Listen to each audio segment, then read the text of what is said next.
자, 그럼 이제 26절부터 38절까지 보겠습니다. 자, 이제 여기서부터 스토리가 좀 바뀌는데, 예수님의 숫대고지 이야기가 이제 나옵니다. 이제, 일단은 세례 요한 얘기는 여기서 이제 잠시 중단됐어요.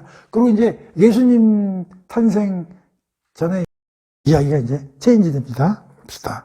26절에서 27절. 한 6개월이 지났어. 다시 가브리엘이 또 바삐 움직이기 시작하네. 6째 달에 천사 가브리엘이 하나님의 보내심을 받아 갈릴리 나사렛이라는 동네로 가서 다윗의 자손 요셉이라 하는 사람과 약혼한 처녀에게 이르니 그 처녀의 이름 마리아라자. 여기서 뭘 공부하냐면 6개월이 이제 지났다는 거야. 근데 누구한테 간 거야? 천사가 마리아한테 갔어. 근데 마리아를 어떻게 소개시켜 주냐면은 나사렛이라는 동네야. 그러니까 나사렛이라는 동네에 마리아가 이제 있는 거야. 그렇죠? 우리가 이건 배웠죠? 나사렛. 나사렛이 어디서 나온 단어라는 거 기억나요? 기억 안 나죠? 이사야 11장 1절. 이새의 그루터기에서 새싹이 하나 자라나라니 그 뿌리가 돋아나 열매를 맺을 것이냐. 그 뿌리에서 한 가지. 이게 뭐예요? 넷제르. 넷제르. 이게 나지르. 이게 나사렛. 변화됐다 이런 얘기야. 근데 이 나사렛이라는 뜻이 뭐냐면 아주 가난한, 아주 천한, 아주 빛이 없는 어두컴컴한 아웃사이더들의 집합체. 누가 도와주지 않으면 거의 자립할 수 없는 그런 뜻을 갖고 있다고 그랬잖아요. 근데 마리아가 지금 어디에 있어요? 나사렛이요. 그러니까 또 하나님이 일을 누굴 통해서 하는 거야? 아웃사이더. 엘리자베트 산골. 여기도 나사렛.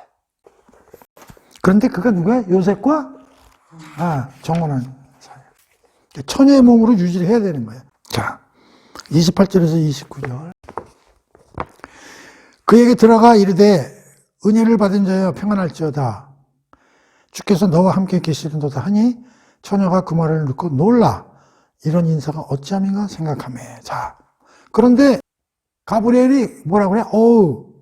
은혜를 받은 자여라고 하면서 편안해라. 이렇게 덕담을 한단 말이야. 그러니까 마리아가 듣고서 아니 왜 이런 천사가 왜 나한테 이렇게 덕담을 할까? 의아했다 이런 얘기죠. 근데 거기서 중요한 게 뭐냐면 무슨 얘기를 해요? 마리아에게 여기서 주께서 너와 함께 하신다. 그렇죠? 이게 뭐예요? 임마누엘이죠? 우리 마태복음에서 임마누엘 책에서 임마누엘로 끝낸다고 그랬잖아요. 너 가서 모든 사람을 성부 성자 성령의 이름으로 세례를 주고 제자로 삼아서 가르치라. 내가 너와 함께 있으리라. 그렇죠? 앞에서 예수에 대해서 처녀가 잉태를 하리니 그 이름을 임마누엘 하리라. 임마누엘에서 임마누엘 끝낸다고 그랬죠? 여기 천사가 들어와서 무슨 은혜가 있으라 평안하라는 얘기를 했지만 가장 멋있는 얘기가 뭐예요? 주가 너와 함께 하신다. 임마누엘. 임마누엘 대단히 중요한 거예요. 예수가 오신 것도 임마누엘 때문에 오시는 거죠. 하나님이 우리가 함께 하신다는 거 보여주는 증거로 우리한테 오신 게 임마누엘이죠. 그러니까 아무리 나사렛이라면 천한 동네에 살고 산골 동네에 살아도 하나님은 항상 임마누엘. 하나님을 경배하는 사람들한테 항상 임마누엘. 그 다음에 더 중요한 것은 29절. 처녀가 이 말을 듣고 놀라. 이런 인사가 어찌함인가 생각하매. 생각하매가 중요한 단어라 이런 얘기야. 놀랬지. 천사가 어떻게 이런 얘기를 해줄까? 놀랬지만 그 다음에 놀라는 걸로 끝난 게 아니라 이런 인사가 어찌함인가 생각하매. 왜 중요해? 사가랴하고 틀려. 사가랴의 태도하고. 사가랴는 의문을 가졌기 때문에 무슨 문제가 발생했어? 벌칙이 발동했잖아. 귀머거리하고 입벙어리가 됐잖아요. 근데 여기는 마리아는 귀머거리 입벙어리가 안 됐어요. 왜? 놀랬지만 놀란 다음에 뭘로 체인지가 돼? 생각하매. 마리아는 놀랬지만 그러나 이런 일이 왜 묵상으로 들어갔다는 얘기야. 사가랴는 이런 일 어찌 된 일이요? 끝났어. 그래서 여기서 중요한 게 뭐냐면 마리아의 창가가 언제 터지냐면 잉태 중에 터진다고. 근데 사가랴의 창가는 언제 터지냐면 출생 후에 터진다고. 그런 차이가 있어요. 그러니까 이게 뭐 어떤 의미를 갖는지 모르지만 나는 마리아가 어떻게 보면 사가랴보다 더 신앙적인 여인이에요. 사가랴는 제사장이지만은 놀래고 마는 걸로 끝나서 벌칙받고 잉태되고 난 다음에 이게 진짜 하나님이 살아서 나한테 하신 일이고 찬송이 터지지만 마리아는 뭘 생각했을까? 놀랐어요. 즉시 생각했어요. 뭘? 내가 지금까지 살아오면서 보니까 천사가 나타났다는 얘기는 뭔가 하나님이 큰 일을 하실 때 나타나는 게 아닌가라는 생각을 했다는 거죠. 그러니까 마리아가 엄청난 여인인 거예요. 사가랴는요, 여기까지 못 갔어요. 그래서 이제 그 30절에서 33절. 그러면서 이제 얘기를 해주는 거예요. 천사가 이르되 무서워하지 말아라. 네가 하나님께 은혜를 입었느니라. 보라, 내가 잉태하여 아들을 낳으리니 그 이름을 예수라. 이게 이사야서에서도 나오는 마태는 그걸 굉장히 중요시 하잖아요. 처녀가 잉태하여 아이를 낳으리니 이름을 임마누엘 하리라. 네가 잉태하여 아들을 낳으리니 그 이름을 예수라 하라. 그가 큰 자이고 지극히 높이신 이의 아들 일컬어질 것이요 주 하나님께서 그 조상 다윗의 왕위를 그에게 주시리니 영원히 야곱의 집을 왕으로 다스릴 것이며 그 나라가 무궁하리라. 이런 이야기를 30에서 33절에 한 거예요. 이 33절 이거 엄청나게 중요해요. 여기서 천사가 한 얘기의 주제가 뭘 것 같아요? 30에서 33절. 네가 낳을 아이의 이름과 그가 할 일의 성격 얘기를 해준 거야. 엄청난 규제래. 요한복음 1장도 대단히 중요했고요. 누가복음 1장도 엄청 중요한 거예요. 완전히 모든 게 다 들어가 있어요. 나중에 종합정리를 우리가 해보겠는데, 자, 첫 번째, 예수가 누구예요? 예수의 신분이 우선 첫 번째. 우리 마태복음에서 다 배웠잖아. 예수는 누구인가? 구원자잖아요. 구원자를 다른 말로 하면 뭐예요? 그리스도잖아요. 다른 말로 하면 기름 부은 자잖아요. 예수의 성격이란 말이에요. 두 번째는 뭐예요? 예수가 하나님의 아들이잖아요. 인자, 그 사람의 아들. 또 만왕의 왕, 만주의 주. 이거죠. 그리고 우리가 예수에 대해서는 세 가지 직분을 갖고 있다고 그랬잖아요. 1. 왕, 2. 선지자, 3. 제사장. 이거 다 조문까지 알려줬잖아요. 이거는 다니엘 7장, 이건 시편 111편 1장, 사무엘 하 7장. 다 공부한 거예요, 이거. 그게 여기 고스란히 나타나 있다니까. 그는 큰 자가 되고, 즉시 높으신 이의 아들, 높으신 이의 아들, 그 사람의 아들, 예수, 구원자. 그 다음에 영원한 다윗 왕국의 통치자, 사무엘 하 7장. 다 공부했던 거예요. 지금 30절, 31절 천사가 마리아에게 네가 애를 낳는데 애가 이런 애야 딱 박아버리는 거야. 이걸 이렇게 우리가 글로 읽는 게 아니라 이렇게 탁탁 부러지게 해서 외우라고요. 조상 다윗의 왕위를 그에게 주시리니 영원히 야곱의 집을 왕으로. 야곱의 집은 없어졌어. 다윗 왕조는 없어졌지만 영원히 forever 영적인 의미에서의 영적 이스라엘의 통치자로서 영원히 존재하는 왕이 되시는 그분이 바로 네가 잉태하여 태어날 아기의 이름이요 하실 일이라. 이런 뜻을 얘기를 하는 거예요. 오케이? 34절. 천사가 말하되 나는 근데요. 알겠어요. 다 받아들여요. 근데요. 남자를 모르는데요. 어떻게 아이를. 이거는 하나님을 부인해서 하는 이야기가 아니야. 사가랴는 어찌 이런 일이? 그건 자기가 육체적으로 안 됨을 알고 얘기한 거고, 이거는 애를 낳으려면 무슨 남자하고 잠자를 해야 되는데 지금 요셉하고 떨어져 있기 때문에 안 되거든요. 어떻게 이런 일이? 이렇게 물어보는 거죠.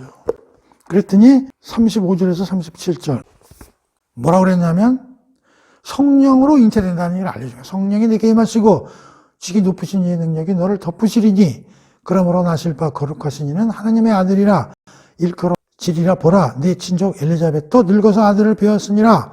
본래 임신하지 못하고 알려진 이가 이미 6달이 되었나니 대저 하나님의 모든 말씀은 능히 못하심이 없느니라. 그러면서 무슨 얘기냐면 성령 얘기를 하는 거야. 성령이 잉태할 거다. 그것도 잘 모르니까 뭘 사례로 대? 엘리자벳, 마리아야, 네 사촌 이모 있잖아. 이모, 6개월 전에 임신했어. 그 얘기를 하는 거야. 그러니까 지금 누가나 하고 싶은 얘기가 뭐냐면 요거야. 이모도 이런 일이 벌어졌거든. 늙어가지고 도저히 생산을 못 하는데. 그걸 미뤄봐. 이게 또 가능한 얘기야. 너무 놀라거나 이렇게. 이게 누가의 아주 핵심적인 일장에서의 그 스토리의 엮음이다. 그런 얘기요. 그러니까 그 엘리자벳이 에피타이저라니까. 그런 일이? 나 안심을 하지 말이야. 물론 하나님의 전지전능함을 이해를 하고 있지만 그래서 엘리자벳의 잉태 얘기를 여러 이야기를 쓰면서 진척을 시켜왔던 거죠. 38절 마리아가 이르되 주의 여정이오니 마음대로 내게 이루어지이다 하며 자 38절에서 어떤 일이 벌어지냐 다 이해했어. 마리아가 오케이 그러면서 하나님 마음대로 사용하세요. 하나님 뜻대로 38절 마리아가 이르되 주의 여정이오니 마음대로 내게 이루어지이다 하며 천사가 떠났다. 그러면서 자기가 주의 종임을 고백하자. 내가 하나님의 종이니까 마음대로 주인 마음대로 쓰세요. 그러니까 천사가 잘 알아들었구나 그러고 떠나가는. 여기서 이제 마리아의 그 신앙은 이거야. 주의 여정이오니 말씀대로 내게 이루어지이다. 그 뜻이 뭐냐면 내가 하나님이 죽으라 그러면 죽을게요. 일사각오의 신앙. 하나님을 주인으로 섬기는 하나님 중심의 신앙이 마리아의 신앙 상태를 우리가 알 수가 있다. 마리아의 신앙은 하나님께 올인한 신앙. 자기가 하나님의 여종, 주인의 말에 복종해야 되는 걸 아는 거. 죽으라면 죽는다. 까지도 생각하는 그런 신앙이 마리아의 신앙이었다. 그래서 우리 이제 38절을 보면서 뭘 생각해 봐야 되냐면 마리아의 신앙과 사가랴의 신앙을 한번 대비를 해보고요. 또 우리의 신앙과 마리아의 신앙에 대해서 우리가 한번 대비해보고 숙고해보자. 각자 생각해 보시기. 자, 그 다음에 39절에서 45절까지. 난 이 구절을 굉장히 주목을 많이 하는 구절인데. 내가 생각을 많이 하는 구절이에요. 자, 봅시다. 이때에 마리아가 일어나 빨리 산골로 가서 유대 한 동네에 이르러 사가랴 집에 들어가 엘리자벳에게 문안하니 엘리자벳이 마리아가 문안함을 들음에 아이가 복중에서 뛰노는지라 엘리자벳이 성령의 충만함을 받아 큰 소리로 불러 이르되 여자 중에 내가 복이 있으며 내 태중의 아이도 복이 있도다. 내 주의 어머니가 내게 나오나니 이 어찌된 일인가 보라. 내 문안하는 소리가 내 귀에 들릴 때 아이가 내 복중에서 기쁨으로 뛰어놀았더라. 주께서 하신 말씀이 반드시 이루어지리라고 믿는 그 여자에게 복이 있도다. 자, 이게 이제 두 가지 얘기가 나오는데요. 마리아의 행동하고 엘리자벳의 행동이죠. 마리아의 행동은 뭐예요? 바로 무턱대고 행동한 게 아니잖아요. 그래서 놀랬지만 뒤에 나온 천사의 얘기를 듣고 그래 충분히 있는 얘기고 우리 이모도 이런 일이 벌어졌구나 하자마자 어떤 일이 벌어졌냐면 즉시 아무 생각도 없이 한 게 생각과 숙고 끝에 즉시 일어나 즉시 다음에 무슨 단어가 나와? 빨리 엘리자벳 집으로 갔다는 거죠. 그 다음에 엘리자벳의 행동이 재미나. 엘리자벳의 행동은 뭐라고 나와 있냐면 성령의 충만함을 받았는데 성령의 충만함을 어떻게 해서 받았냐면 아이가 뱃속에서 기쁨으로 툭툭 신호를 보냈어. 그래가지고 이게 엄마의 성령 충만함을 더 레벨업 시켜가지고 거기서 무슨 얘기가 나오냐면 난 이거를 엘리자벳의 창가가 터져나왔다고 생각해. 엘리자벳의 창가라는 말은 없어요. 근데 나는 이걸 엘리자벳의 창가라는 말로 쓰는 거예요. 우리가 보통 마리아의 창가, 사가랴의 창가, 시몬의 찬양 얘기는 하는데 엘리자벳의 찬양가라는 말은 안 하는데 나는 내가 그냥 붙이고 엘리자벳의 창가가 터져나왔다 이렇게 보는 거지. 근데 거기서 무슨 얘기가 터져나왔냐면 재밌어요. 이게 전부 성령에 의해서 터져나온 거야. 내 태중에 아이도 복이 있도다. 마리아가 애 뱉는지 안 뱉는지 어떻게 알아? 엘리자벳이. 얘기를 안 했잖아, 지금 마리아 와가지고. 그렇죠? 근데 그걸 아는 거야. 성령이 알려주는 거야. 마리아도 애를 뱉다. 그걸 알려줬다는 얘기지. 근데 그 속에 있는 그 아이가 주, 예수라는 걸 안 거야. 자기 애는 그 주를 예비하는 애인 거죠. 근데 이게 어찌된 일인가? 자기는 모르게 입에서 터져나온 거야. 근데 그게 어떻게 된 거냐면 뱃속에 있는 애가 툭툭 치면서 자기에게 신호를 보냈기 때문에 그런 말이 터져나왔다. 이게 봐, 이 어찌된 일인가. 자기도 이런 얘기가 툭 튀어나오는데 그런 거 있잖아. 왜 점쟁이들이 갑자기 그냥 푹 툭 튀어나오듯이. 아기가 내 복중에서 기쁨을 뛰어놀았다. 그러면서 뭐라고 그러냐면 이 엘리야벳의 찬가에서 중요한 게 뭐냐면 1. 주께서 하신 말씀. 주께서 하신 말씀은 하나님이죠. 하나님의 말씀이 반드시 성취된다. 그리고 하나님 말씀이 반드시 성취된다는 걸 믿는 여자는 복이 있다. 하나님 말씀은 반드시 성취된다. 하나님 말씀 100% 성취된다는 게 앞으로 이루어지다는 걸 믿는 사람이 몇 명이나 되겠어. 믿어도 50%, 60%, 70%, 80%. 근데 그걸 믿는 마리아의 신앙을 찬양하면서 마리아 복이 있다.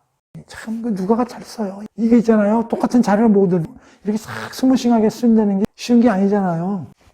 마태, 마가는 이렇게 못 써요. 글재주가 없어서요. 누가는 글재주가 탁월해. 하나님은 반드시 하신 말씀이, 그 말씀은 어디서 했죠? 구약이죠. 선지자들을 통해서 하신 말씀이죠. 반드시 성취된다. 그걸 아는 거야, 엘리자벳이. 그리고 그걸 믿는 여자는 아실에 복이 있다. 하나님의 말씀을 꼭 받아들이는 사람은 아실에. 엘리자벳이 그러잖아, 아실에. 성령의 충만을 받아서 얘기하잖아. 성령 하나님이 말씀하세요. 그냥 믿으면 너는 복이 있어서 믿게 되는 거야, 아실에. 그 얘기를 하는 거란 말이야. 자, 근데 난 여기서 이제, 아까도 얘기했지만, 마리아, 엘리자벳. 밖에 나가면 지탄받아. 둘이 원하지도 않은 잉태를 한 거예요. 하나님의 뜻으로 한 건데 이렇게 대우를 받게 되는 거라고. 그러니까 하나님이 이들을 내버려 두시질 않죠? 그래서 뭘 하게 돼요? 둘이 교제를 하게 하잖아요. 그걸 우리는 스피리추얼 프렌드십이라고 그러는 거예요. 스피리추얼 프렌드십. 영적 교제. 이거와 반대되는 개념이 비즈니스. 우리가 세상을 살면서 비즈니스 프렌드십, 상업적 교제 이런 걸 안 할 수는 없어요. 해야죠. 그걸 하지 말라는 얘기가 아니라 특히 그 나이 많은 사람들은 이제 비즈니스 프렌드십이라는 건 젊어서 일을 할 때는 이루어질 수가 있는 거예요. 근데 점점 우리가 나이가 들거나 점점 이제 은퇴하는 사람도 많이 들고 나이 많고 그러면 비즈니스 프렌드십은 점점 줄어들어. 그러면 남는 건 뭘 해야 되냐면 스피리추얼 프렌드십을 해야 되는 거예요. 그러니까 만나는 사람이 달라져야 된다는 거지. 젊어서는 할 수 없이 상업적으로 자기 이익을 위해서, 돈벌이를 위해서 비즈니스 하는 사람들과 만남이 있을 수 있지만, 나이가 들면서 점점 거기서 벗어나서 영적, 신앙을 같이 하는 사람들끼리 교제가 매우 중요하다. 우리가 앞으로 보겠지만, 이제 마리아와 엘리자벳이 만난 다음에 마리아의 창가가 터져나오고, 사가랴의 창가가 터져나오고, 엘리자벳 입에서 지금 엘리자벳의 창가가 터져나오는 이유가 뭐냐면 이게 스피리추얼 프렌드십이 되면 그렇게 기쁨과 찬양이 하나님에 대한 은혜에 터져나오는 거거든. 이것이 대단히 중요한 개념이라는 걸 누가복음에서 우리가 1장에서 알 수 있는 건데 마리아와 엘리자벳의 만남 엄청나게 중요한 주제다. 이게 둘이 만나서 이거 뭐 짝짝꿍하고 놀았구나 이렇게만 해석을 해서는 안 된다는 거죠. 이 39절에서 45절에서 나오는 이 마리아와 엘리자벳의 교제 이 의미가 뭔가를 우리가 충분히 묵상을 해야 된다. 그러니까 스피리추얼 프렌드십을 할 수 있는 대상이 많이 있어야 돼요. 그걸 만들어야 되고 비즈니스 프렌드십이 있다고 해서 여기에 치우치면 안 돼요. 나이 많으면 이건 점점 없어져요. 저절로. 그러면 뭐밖에 남아? 아무것도 없어. 프렌드십 할 수 있는 게. 그러니까 어디가 산에 가서 앉아있고 개나 키우고 요새 개 키우는 사람 많잖아요. 어디서 프렌드십을 갖출 데가 없어. 그러니까 개하고 노는 거야. 그 개 키우는 게 나쁘다는 게 아니라 이 스피리추얼 프렌드십의 공간을 개로 공간으로 믿으면 안 된다는 얘기야. 개하고 노는 것도 좋은데. 그리고 비즈니스 뭐 늙어서도 하는 사람들이 하지 말라는 게 아니지만 될 수 있으면 이런 걸 축소하고 이런 스피리추얼 프렌드십의 공간을 넓혀라. 시간을 넓혀라. 그럼 왜 그렇게 해야 되냐? 그래야 기쁨과 은혜와 찬양이 터져 나오기 때문에 그래. 그리고 하나님의 믿음은 점점 더 강해지고 하나님의 은혜를 점점 더 알 수 있고 그렇게 되기 때문에 그렇게 해라 하는 얘기. 대단히 중요한 주제입니다. 그러니까 사람들은 이 비즈니스 프렌드십을 많이 하는 사람을 대단한 사람으로 처세술의 1인자, 성공의 비결, 마당발 이런 걸로 굉장히 중요시하는데 거기에 넘어가면 안 돼요. 끝이 안 좋아. 마당발이요? 내가 아는 마당발들 다 깜빵 갔어. 여기 얽히고 저기 얽히고 서로 도와주고 그러면 뭐 좋을 것 같죠? 좋아. 근데 자칫 말려들잖아요? 어디로 가? 깜빵 가는 거예요. 비즈니스 프렌드십 너무 강하게 하면요, 깜빵 갑니다. 그러니까 조심해야 돼. 스피리추얼 프렌드십 강하게 하면 어떻게 해? 천국 가고, 은혜 받고 기쁜다니까. 자, 그 다음에 46절에서 56절이죠. 여기 마리아의 찬가가 터져나와요. 자, 둘이 만나고 나서 무슨 얘기가 터져나와요? 찬가가 터져나오는 거예요. 찬가가. 그러니까 스피리추얼 프렌드십을 강하게 하면요, 찬가가 터져나오죠. 누구에 대한 찬가겠어요? 하나님 은혜? 감사죠. 찬양이죠. 그리고 이게 프렌드십이 강하면 갈수록 2배, 3배, 4배 이렇게 증가하는 거예요. 프렌드십을 강하게 만나면 만날수록. 이렇게. 자, 마리아가 찬가를 하는데 이 찬가를 내가 가만히 들여다보니까 4부분으로 나눠져 있어요. 첫 번째 부분 봅시다. 46에서 48절. 마리아가 이르되 내 영혼이 주를 찬양하며 내 마음이 하나님께 내 주를 기뻐하였음은 그의 여종의 비천함을 돌보셨음이라. 보라, 이제 후로는 만세의 날을 복이 있다 일컬으리로다. 무슨 뭐냐면 주님께 찬양, 이게 찬양, 이제 하나님께 대한 감사의 찬양을 올리는 거죠.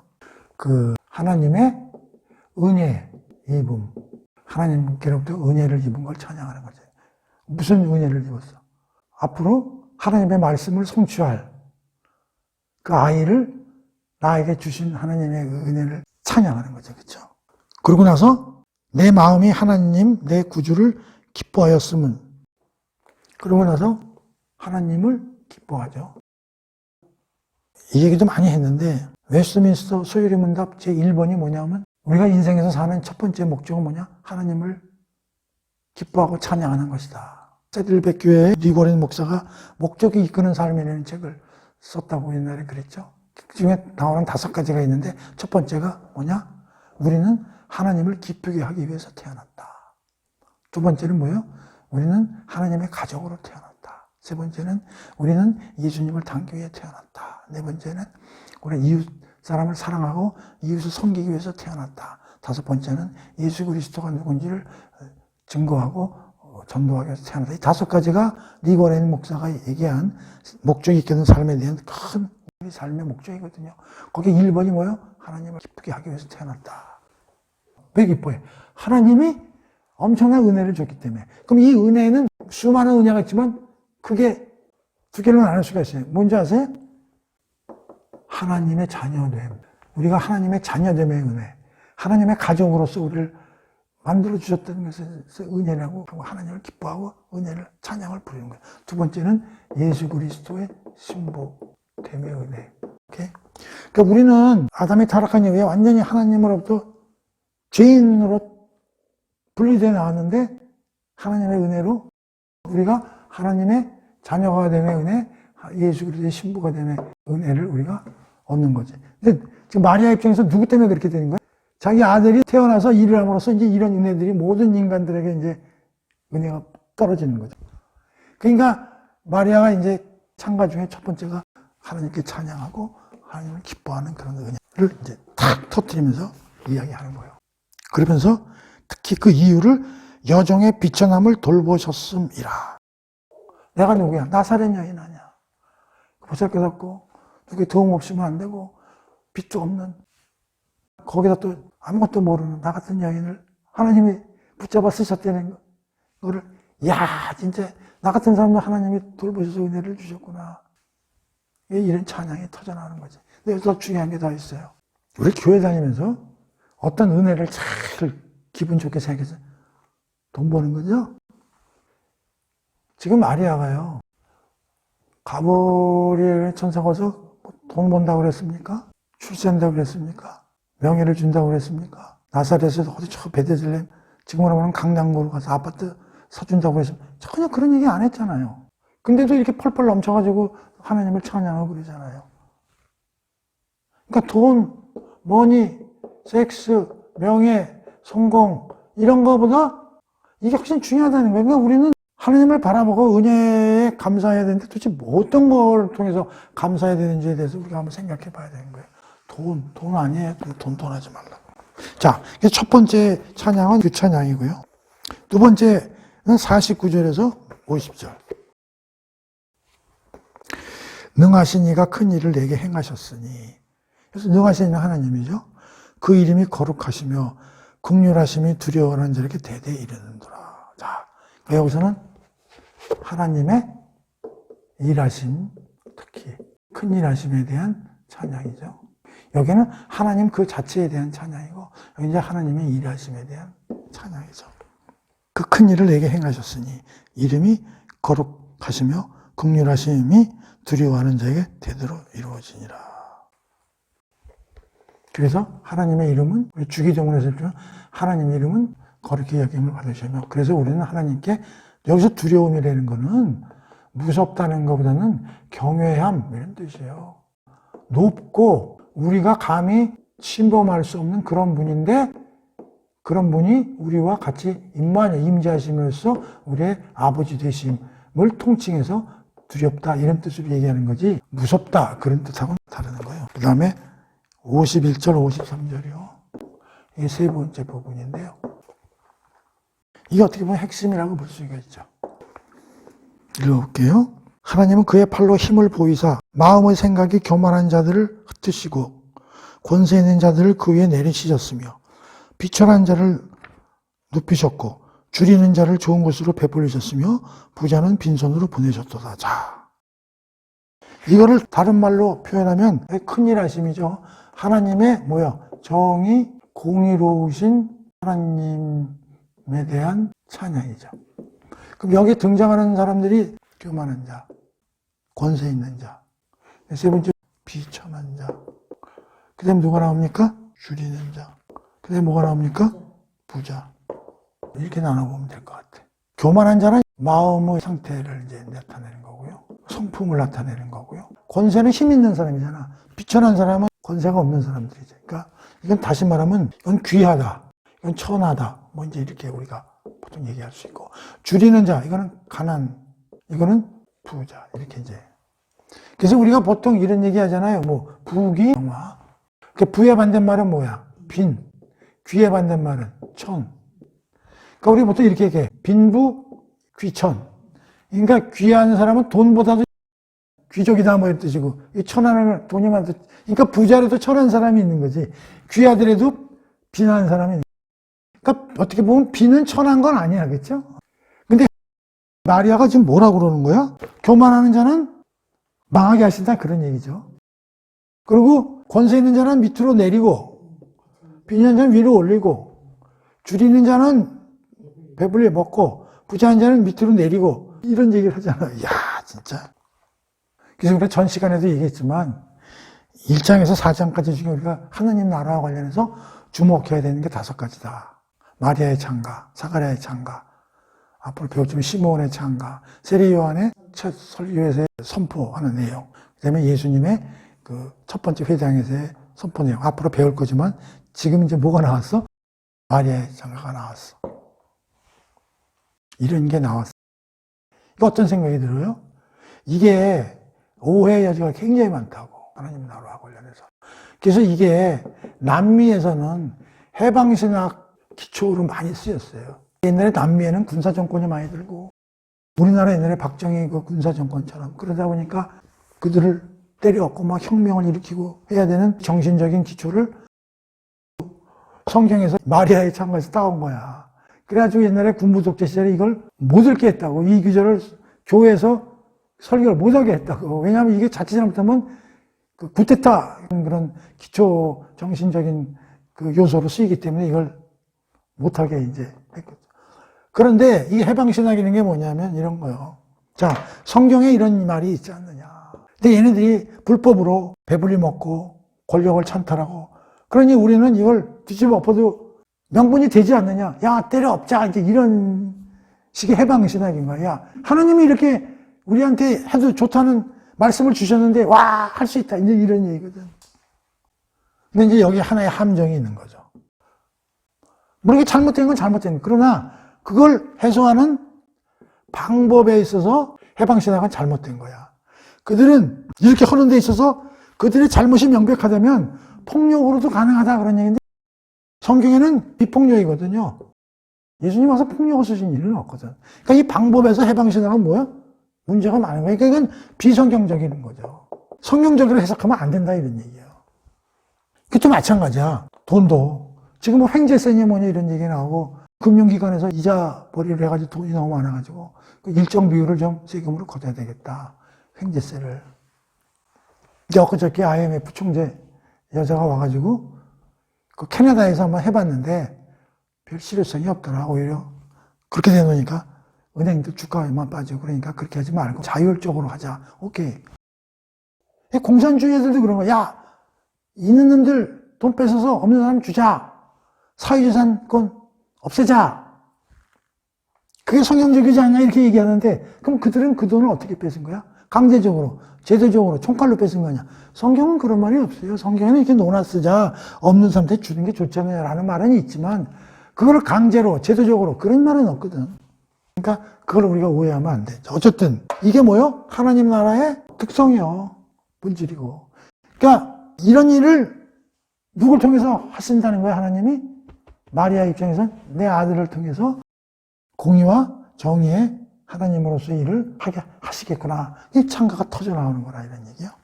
그러니까 마리아의 창가를 잘 이해를 해야 되는데 이 정신은 오케이. 방법론이 중요하다. 비폭력적이다. 그런 얘기요. 이걸 폭력으로 해결하고 강제적인 제도로 해결해서 찬탈하고 이런 거는 그런 걸 성경에서 얘기하는 게 아니다. 마리아 창가에는 그런 내용이 들어가 있진 않아요. 근데 이걸 겉으로만 보고서 자꾸만 이런 데 사용하기 때문에 지금까지 성경이 빨갱이들이 써먹는 거다. 남미의 쿠데타로 이런 건 때려부셔도 좋다. 뭐 이런 식으로 성경을 갖다가 들이대는 거는 전혀 틀린 얘기다는 걸 공부를 해보고. 자, 세 번째 찬양. 이게 뭐야? 하나님 나라의 본질적인 정신이다. 그거를 지금 마리아가 창가로 좀 터뜨리고 있다. 그런 얘기요.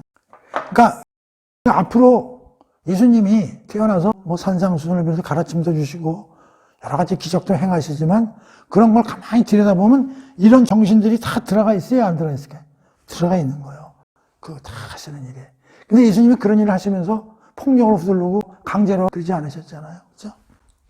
그래서 사실은 이 성경이나 이런 건 힘들어하고 아웃사이더들이 좋아할 수밖에 없는 거예요. 성경은. 그리고 돈 있고 권력 있는 놈들은 조금 아니 뭐 이래? 우리가 이걸 얼마나 돈과 권력을 열심히 일해서 얻었는데 성경에는 뭐 이런 걸 뭐 좀 터부시하네? 좀 싫어하는 건 사실이야. 그러나 잘 알고 보면 그런 게 아닌데. 자, 그 다음에 이제 그 뭐 네 부분은 나뉘어져 있다고 그러는데 이제 마지막 부분이 이제 남았죠. 네 번째 부분. 54절에서 55절이요. 그 종 이스라엘을 도우사 긍휼히 여기시고 기억하시되 우리 조상에게 말씀하신 것과 같이 아브라함은 그 자손에서 영원히 하시라 하니라. 자, 이거는 뭐에 대한 찬양일 것 같아요? 하나님의 신실하심. 신실하다는 건 반드시 지킨다는 개념이에요. 그러니까 하나님은 뭘 반드시 얘기하냐? 약속. 하나님의 말씀을 반드시 지키시는 분이다. 그거에 대한 찬양이다. 이런 얘기예요. 하나님이 약속에 대해서 우리가 이제 공부도 많이 해야 되는데 사실은 하나님은 항상 약속을 하세요. 그러니까 하나님은 항상 공중에 말을 텅텅 쏟아내고 많은 분이 아니라 항상 약속을 하신다고. 약속은 우리로 말하면 증서 같은 걸 남기신다 이런 얘기예요. 하나님 우리하고 약속을 하면 반드시 지키시죠. 우리는 안 지켜요. 근데도 하나님은 언약, 약속을 주신다고. 누구를 통해서? 선지자들을 통해서. 내가 이렇게 하겠다, 이렇게 하겠다. 그건 뭐냐면 자기 확신이야. 사실 약속이라는 거는 대등한 당사자끼리 나도 뭘 해야 되고 너도 뭘 해가지고 그게 딱 권리 의무가 맞는 게 약속인데 지금 이게 하나님이 하신 약속은 뭐냐면 우리는 못 지켜. 근데도 불구하고 하나님은 지키셔. 그러니까 하나님이 하신 약속은 우리하고 약속하신 게 아니라 자기 스스로에게 자기를 얽매시는 그런 약속의 성질을 가지고 있다고. 이 언약이라는 것도 굉장히 중요한 개념인데 우리가 이 언약을 잘 공부들을 많이 안 해요. 그럼 하나님이 우리하고 하신 언약은 어떤 것들이니까 그러니까 또 오늘 이 언약을 공부하는 시간은 아니지만 굉장히 우리가 언약에 대해서 많은 생각을 해야 돼. 간단히만 얘기를 할게요. 하나님은 창세 전의 약속과 창세 후의 약속으로 나뉘어. 창세 전에는 우리하고 관계없이 삼위일체 하나님 간에 약속을 하신다고. 특히 그 하나님과 성자 간에 약속을 하신다고. 이게 이제 구속 약속이라고 하는 거야. 인간들을 만드는데 내가 자유의지를 줘가지고 걔들 내 말대로 안 살 수도 있어. 그럼 걔네들 타락할 텐데 그럴 때도 우리가 걔네들은 끝까지 살려놔야 된다. 근데 그 일을 성자 네가 앞으로 해야 되는데 너 그거 할 거냐? 그래서 예수님 오케이 하겠습니다. 그게 둘 간의 약속이야. 창세 전의 약속. 창세 후의 약속은 뭐냐? 제일 우리가 알 수 있는 게 아브라함 약속이죠. 그다음에 노아 약속이죠. 그 다음에 시내산 약속이죠. 제일 큰 것만 얘기합니다. 그 다음에 다윗 약속이죠. 그 다음에 새 언약이에요. 이 노아 언약은 일반 언약이고요. 하나님은 다 이런 약속을 우리에게 하신다고. 그러면서 이걸 다 지켜가신다고요. 근데 우리들이 이 중에서 제일 모르는 게 새 언약이에요. 새 언약. 다윗 언약, 아브라함 언약은 눈에 들어가지고 좀 알아. 시내산 내역도 알아. 유대인하고. 근데 이 새 언약을 모르는 사람이 태반이야. 그래서 우리가 옛날에 배웠죠? 예레미야 31장, 에스겔 36장. 이거는 뭐요? 새 언약. 이거는 누구야? 새 영. 성령 하나님의 내려오심을, 이 약속. 이건 뭐야? 메시아를 통한 약속. 이것들을 몰라, 이 새 언약의 약속을. 전부들. 하나도 모르고 앉았어요. 그러나, 이제 우리 유튜브를 공부한 사람들은 이사야서를 공부했든지 마태복음 공부하면서 새 언약에 대해서 어느 정도 공부를 했단 말이야. 이런 약속에 대해서도 언제 시간이 있으면 약속만 뽑아가지고 이제 공부를 해야 되는데, 자, 지금 마리아의 입에서 네 번째로 터져나온 게 뭐냐? 하나님은 약속을 100% 지키시는 분이구나. 신실하신 분야에 대한 찬양이 네 번째 부분에서 터져나온 거다. 그런 얘기요. 자, 그래서 마리아 찬가 네 부분으로 나눠서 우리가 살펴봤어요. 첫 번째는 하나님의 은혜 되심, 두 번째는 하나님의 큰일 하심, 세 번째는 하나님의 공의와 정의로우신 하나님에 대해서 찬양, 네 번째는 하나님의 신실하심에 대한 찬양, 네 가지 찬양을 터뜨린 거예요. 오케이? 자, 그래서 이제 마리아의 찬가가 이야기되어 있고요. 자, 56절. 마지막으로 마리아가 석 달쯤 함께 집에 있다가 집으로 돌아가니라. 자, 그래서 이제 계속 뭐 찬가가 터지고 기쁨 찬양 엄청 하고 엘리자벳 이모하고 뭐 눈이 난리가 난 거야. 하나님하고. 그러고 나서 이제 어느 정도 이제 이모도 몸도 풀어야 되고 하니까 그때 이제 같이 있다가 이제 돌아왔다. 그런 얘기요. 그리고 나서 세례 요한이 출생하는 얘기가 50절부터 나오는데 요거는 다음 시간에 하도록 하겠습니다.